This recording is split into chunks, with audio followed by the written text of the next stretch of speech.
Migrant education in the Hudson Valley and beyond. Andros Fabian. Now, mind you, these definitions can be dynamic. A person's situation can change over time and with political conditions. Reasons for arriving in the US are as diverse as their cultures and languages. Many uprooted themselves from Europe to escape political issues, religious persecution, famine, war, or ethnic strife. Jews I mention as an ethnic religious subgroup immigrated for improved and less restrictive economic opportunities and religious freedom. African Americans were well established in the early 19th century, even when slavery was technically legal in New York State. They found improved work opportunities and less discrimination.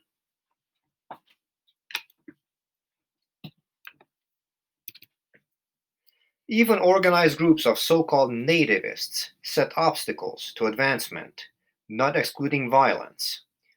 The Know Nothing Party, as the name implies, something surreptitious and secretive.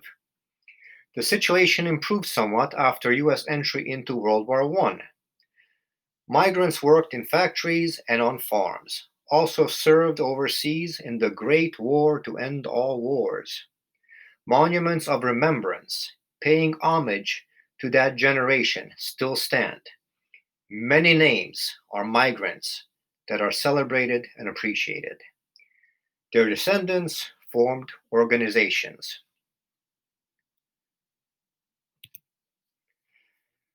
Okay, now remember, the timeline reflects waves of migrations and general trends only.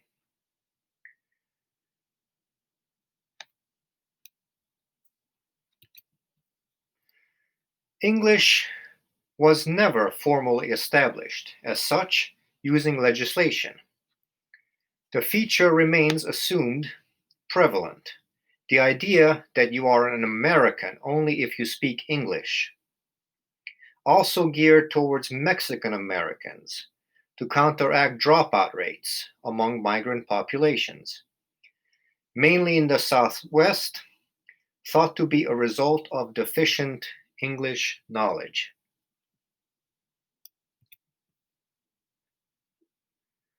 Okay, the Bilingual Education Act of 1968 was a combination of English and native language instructional methods. The 1960 census, white students completed 14 years of schooling on average, while Mexican Americans less than 5 years. It appears to be a miserable statistic, even if errors are taken into account. A 1966 conference examining students of Latin background. Findings were compiled. The invisible minority, pero no vencibles, but undefeatable. I just love the title, had to mention it. Focused on how to incorporate a student's native Spanish repertoire. Title VII funding secured for bilingual education. See how the term is carefully settled in a particular context. Broadly implemented in 32 states.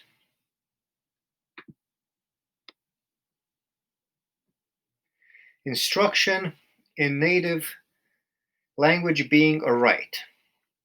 Making home language instruction a set possibility, a choice option, depending on circumstances.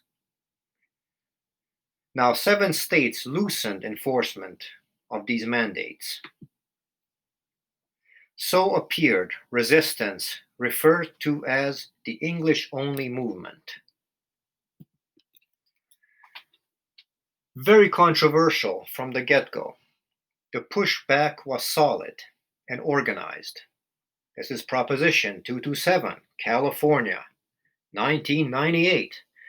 Almost immediately after passage, large-scale opposition resulted in workarounds to legislation. Special waivers could be secured from qualified education professionals involving reviews of individual student needs. A large portion of ELLs took advantage and teachers supported them. A separate budget set aside for extra help. You can picture an established Spanish speaking ENL teacher suddenly cannot speak Spanish with her students, who are used to her delivery, instructional style, and classroom management. Now what? She keeps silent or repeats English instructions like a parrot? It was seen as politically motivated, Proposition 227. Why describe California? By 2006 and subsequent legislation, Proposition 227 ended. Meanwhile, educators on the East Coast and the Hudson Valley were watching intently. The No Child Left Behind Act of 2001. Financial or funding criteria can guide the policy and subsequent type of educational methodology. So, in other words, if you want money, better have a setup that conforms to the latest trends, leaders, and localities. There is room to maneuver depending on various regional and political tides in education. Now, let's get back to our Hudson Valley on our current or future students. What makes a successful ELL? Motivation, energy, health, special needs, if any, home life, cultural awareness, sense of safety and comfort, to name a few.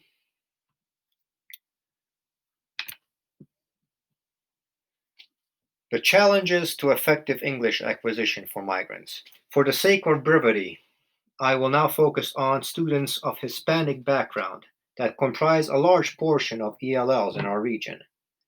Of course, it does not serve to negate or marginalize other groups already mentioned. Migration, often abrupt changes in location, especially for long periods of time, can be a great detriment to migrant students. Relationships established and fostered are suspended, and social media, live online interaction does not suffice. Exposure to delinquency. We have not explored this world, but it ties in to migrant students and non-migrants as well. A new place, new people, can lead to finding the wrong influence, the wrong crowd, or they find you. Coronavirus 2020, a semester lost, boring or chaotic summer, isolated, a hurried shift to online learning led to many disinterested, underperforming students. Fewer students and new school rules. We are only beginning to understand and get a handle on the educational aspects. What is relevant to English language proficiency has to be carefully examined. Assessments to be performed by specialists. For example, sheltered instructional observation, protocol, before special education is recommended. Scaffolding, going back to baseline establishment.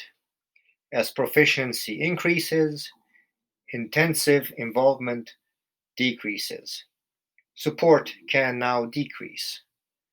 Home and acquired language. Inquire and observe use of home language compared to acquisition of English in making recommendations for intervention. I realize it's oversimplified, but we had to survey it. English immersion in our region. Education professionals observed trends on the West Coast and Southwest and staunchly avoided pursuing legislation or implementing such methods. Translanguaging utilizes pre-established nuances in home language to carefully incorporate English. Many Latino students speak an informal Spanglish or the unique Tex-Mex dialect of Southern Texas. ENL teachers can harness this powerful repertoire, sort out appropriate context, and anchor newly gained knowledge. Trilingualism involves incorporating formal, informal, and specialized versions of the same language. Now, let's present a short video interview with a successful former ELL student.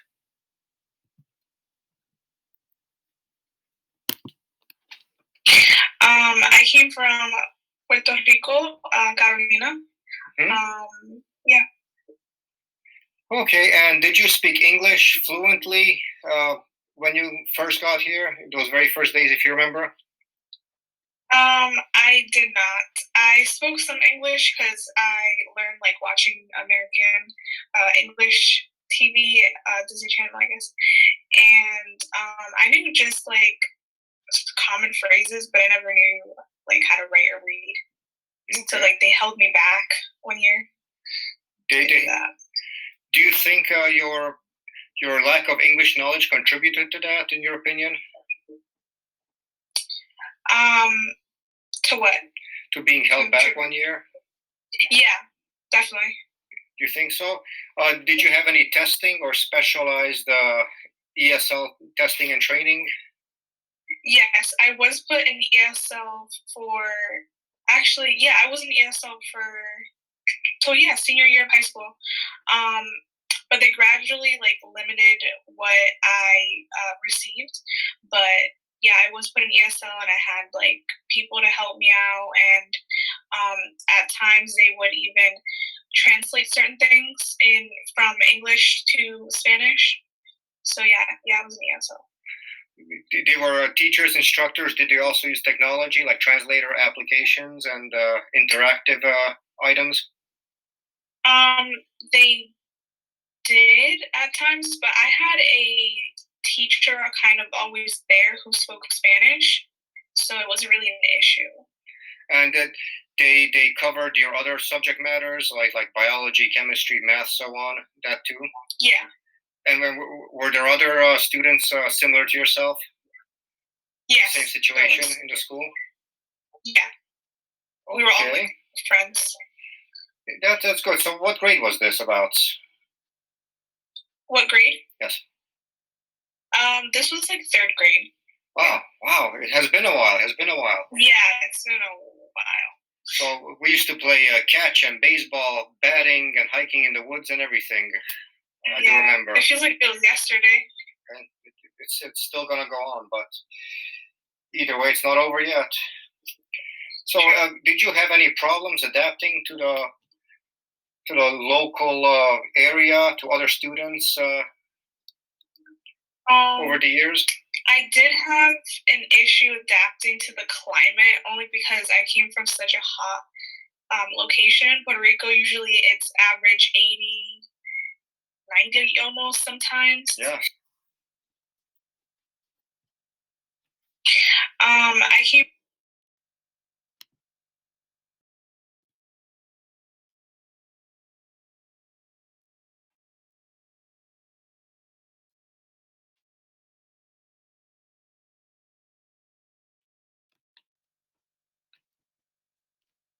References and citations.